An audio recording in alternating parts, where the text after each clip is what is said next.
مولا یا مولا بدل دے دل کی دنیا بدل دے۔ علامہ اقبال، میں عرض کر چکا ہوں کہ ان کی ابتدائی تعلیم میں اور خاندانی پس منظر کے اندر مذہبی اثرات بڑے گہرے تھے۔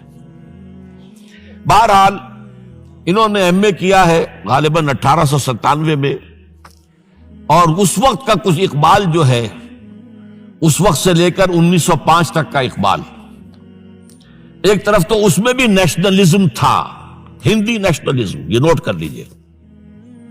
چنانچہ اسی دور کا اس کا ترانہ ہے، سارے جہاں سے اچھا ہندوستان ہمارا۔ آج بھی جو ہندوستان کا ریڈیو ہے اور ہندوستان میں حکومت کے زیر اہتمام اس ترانے کی جو ہے وہ بڑی سرپرستی ہوتی ہے، بہت اس کو جو ہے نشر کیا جاتا ہے، سارے جہاں سے اچھا ہندوستان ہمارا، ہم بلبلیں ہیں اس کی، وہ گلستاں ہمارا۔ بلکہ اس زمانے میں ایک ایسا شعر بھی انہوں نے کہا ہے جس کی کہ پھر شدید ترین نفی بعد میں ان کے اشعار سے ہوئی ہے۔ انہوں نے ایک نیا شوالہ کے نام سے جو نظم لکھی کہ سچ کہہ دوں اے برہمن گر تو برا نہ مانے، تیرے صنم قدوں کے بت ہو گئے پرانے۔ اسی میں ایک شعر ہے کہ پتھر کی مورتوں میں سمجھا ہے تو خدا ہے، خاک وطن کا مجھ کو ہر ذرہ دیوتا ہے، خاک وطن کا مجھ کو ہر ذرہ دیوتا ہے۔ اس درجے گہرا انڈین نیشنلزم اقبال کے اندر بھی موجود تھا۔ لیکن جب اقبال انگلستان گئے ہیں، یہ 28 برس کی عمر میں انگلستان گئے ہیں سن 1905 میں، اور 3 سال وہاں رہے انگلستان اور جرمنی، اور بیرسٹری بھی کی، اور چونکہ فلسفی تھے پی ایچ ڈی بھی کر کے آئے۔ اس عرصے میں معلوم ہوتا ہے کہ اقبال کی قلب ماہیت ہو گئی۔ یہ میرا ایک تجربہ ہے، بڑا پرانا ہے، میرا مشاہدہ تھا۔ 1970 میں پہلی مرتبہ میں انگلستان گیا تھا، میرے چھوٹے بھائی وہاں زیر تعلیم تھے، انہوں نے بلایا تھا۔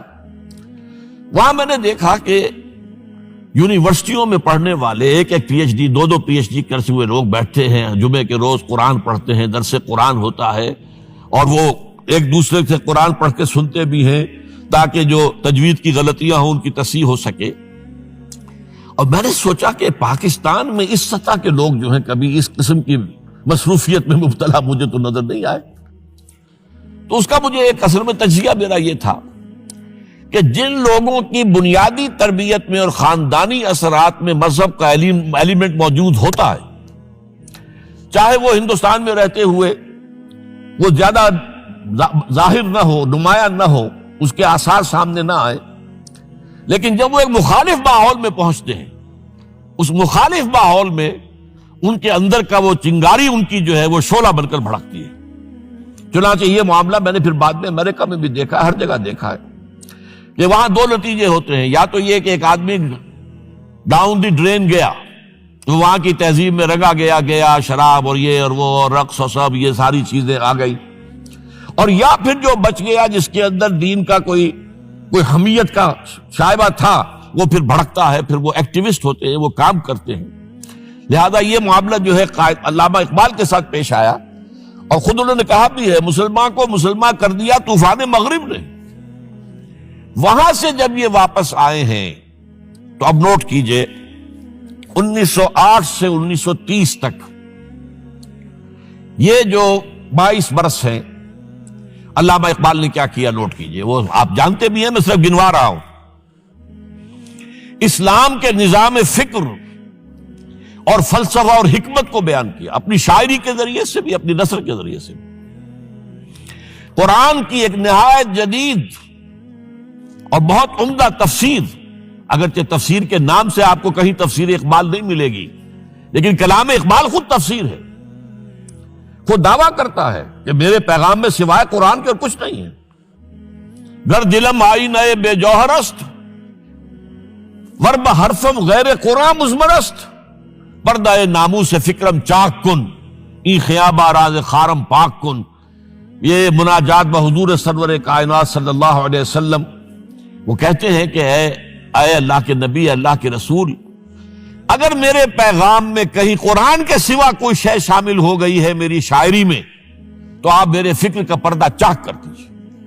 روز محشر خار و رسوا کن مرا، اور قیامت کے دن مجھے ذلیل و خوار کیجیے گا، اور بے نصیب از بوسہ پاکن مرا، اور مجھے اپنی قدم بوسی سے محروم کر دیجیے گا۔ یہ بات کہہ رہا ہے، اس کا دعویٰ ہے، اس نے جو کچھ کہا قرآن سے کہا ہے۔ اس کی شاعری جو ہے میرے نزدیک، اور میں نے تو اپنی جو سورسز گنوائی ہیں کہ میں نے جو قرآن مجید کا فکر یا سوچ جو بھی آپ اسے کہیں، جو تھوڑا بہت مجھے میسر ہوا ہے، ان میں نے 8 اشخاص کو نمایاں طور پر بیان کیا ہے۔ 4 یہ ہیں دو کے جوڑے، 2 ابوین ہیں، ابو الکلام ابو الاعلیٰ۔ اچھے بیان سننے کے لیے، اچھی ویڈیو دیکھنے کے لیے، اچھے گولڈن ورڈ سننے کے لیے آپ ہمارے چینل کو سبسکرائب کر سکتے ہیں۔ ایکسپلین اسلام کو آپ سبسکرائب کر سکتے ہیں۔ ہے قرآن مجید کا، اور اس پر حواشی ہے شیخ الاسلام شبیر احمد عثمانی کی۔ 2 ہی عین، مولانا فراہی اور مولانا اصلاحی، جنہوں نے قرآن مجید کے مضامین کے اندر جو اندرونی نظم ہے اسے واضح کیا۔ علامہ اقبال میری ایک بہت بڑی سورس ہے، بلکہ سب سے زیادہ گہرا اثر مجھ پر جو ہے بچپن سے جو ہوا ہے وہ تو علامہ اقبال کا ہے۔ 5ویں جماعت کا طالب علم تھا جب ان کا یہ شعر میرے ذہن میں کہیں چپک کر رہ گیا ہے، جواب شکوہ کا: وہ زمانے میں معزز تھے مسلمان ہو کر، اور تم خوار ہوئے تارک قرآن ہو کر۔ پھر علامہ اقبال نے مغربی فکر پر شدید تنقید کی، بہت بڑا ناقد، اور خاص طور پر مغربی تہذیب جو ہے اس کی نفی کی۔ یہ سارا کام کیا، اور اس سب سے بڑھ کر وہ تجدید ملت اسلامی کا علمبردار بن کر سامنے آیا۔ اس نے خوشخبری دی کہ دنیا میں اسلام کے غلبے کا دور آنے والا ہے۔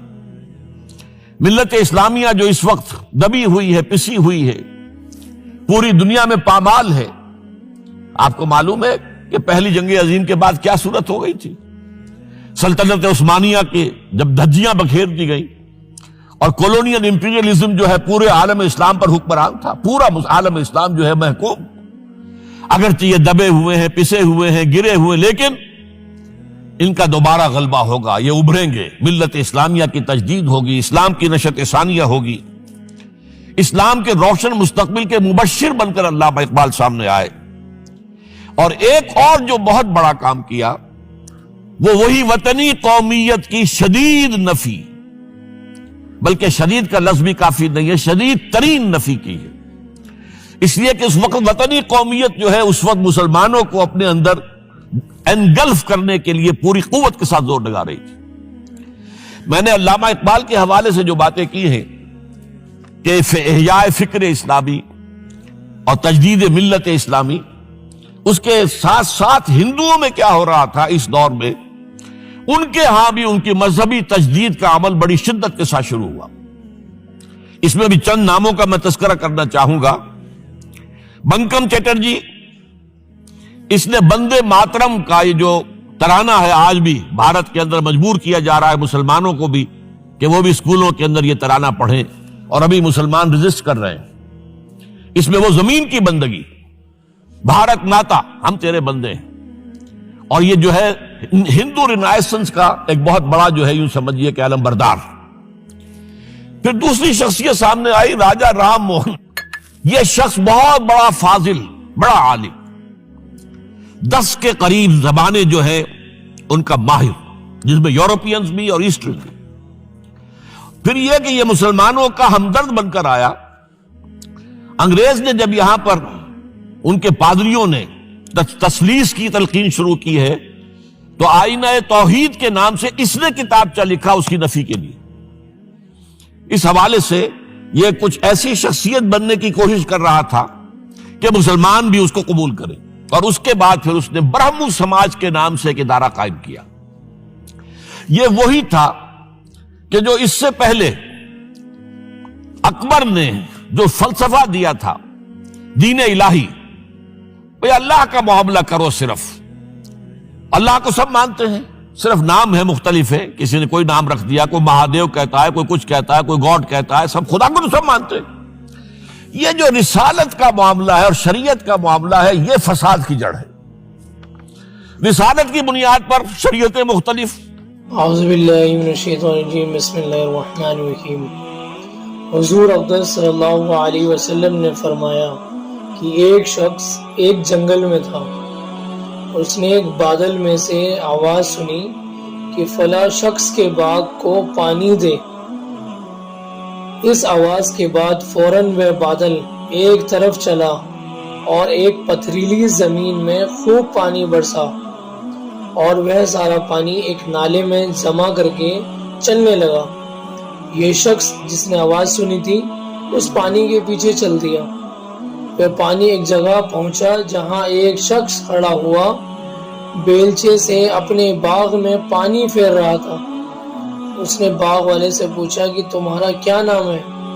انہوں نے وہی نام بتایا جو اس نے بادل میں سے سنا تھا۔ پھر باغ والے نے اس سے پوچھا کہ تم نے میرا نام کیوں دریافت کیا؟ اس نے کہا کہ میں نے اس بادل میں جس کا پانی یہاں آ رہا ہے یہ آواز سنی تھی کہ فلاں شخص کے باغ کو پانی دے، اور تمہارا نام بادل میں سنا تھا۔ تم اس باغ میں ایسا کیا کام کرتے ہو جس کی وجہ سے بادل کو یہ حکم ہوا کہ اس کے باغ کو پانی دو؟ باغ والے نے کہا کہ جب تم نے یہ سب کہا تو مجھے بھی کہنا پڑا۔ میں اس کے اندر جو کچھ پیدا ہوتا ہے اس کو 3 حصے کرتا ہوں۔ اللہ اکبر۔ ایک حصہ یعنی کہ تہائی تو فوراً اللہ کے راستے میں صدقہ کر دیتا ہوں، اور ایک تہائی میں اور میرے اہل و عیال جو اس کے اہل و عیال ہیں اس کے کھاتے ہیں، اور ایک تہائی اسی باغ کی ضروریات میں لگا دیتا ہوں۔ یعنی کہ 3 حصے کرتا ہے، جس میں سے ایک سب سے پہلے اللہ کے راستے میں خرچ کرتا ہے، دوسرا اپنے اہل و عیال بیوی بچوں کے لیے، اور تیسرا جو اس باغ میں ضروریاتیں چیز لگتی ہیں اس کے لیے۔ فائدہ یہ ہے کس قدر برکت ہے اللہ کے نام پر صرف 1/3 آمدنی خرچ کرنے کی۔ پردہ غیب سے ان کے باغ کی پرورش کے سامان ہوتے ہیں، اور کھلی مثال یہ ہے اس مضمون کی جو پہلی حدیث میں گزرا کہ صدقہ کرنے سے مال کم نہیں ہوتا، کہ باغ کی 1/3 پیداوار صدقہ کی تھی اور تمام باغ کے دوبارہ پھل لانے کا انتظامات ہو رہے ہیں۔ اس حدیث شریف سے ایک بہترین سبق بھی حاصل ہوتا ہے، وہ یہ ہے کہ آدمی کو اپنی آمدنی کا کچھ حصہ اللہ کے راستے میں خرچ کرنے کے لیے معین کر لینا زیادہ مفید ہے، اور تجربار بھی یہی ہے کہ اگر آدمی یہ طے کر لے کہ اتنی مقدار اللہ کے راستے میں خرچ کرنی ہے تو پھر خیر مصارف اور خرچ کرنے کے مواقع بہت ملتے رہتے ہیں۔ اور اگر خیال کرے کہ جب کوئی کار خیر ہوگا اس وقت دیکھا جائے گا تو اول تو کوئی کار خیر ایسی حالت میں بہت کم سمجھ میں آتے ہیں، اور ہر موقع پر نفس اور شیطان یہی خیال دل میں ڈالتے ہیں کہ یہ کوئی ضروری خرچ تو ہے، اور اگر کوئی بہت ہی اہم کام ایسا بھی ہو جس میں خرچ کرنا کھلی خیر ہے تو اکثر موجود نہیں ہوتا، اور موجودگی میں بھی اپنی ضروریات سامنے آ کر کم سے کم خرچ کرنے کو دل چاہتا ہے۔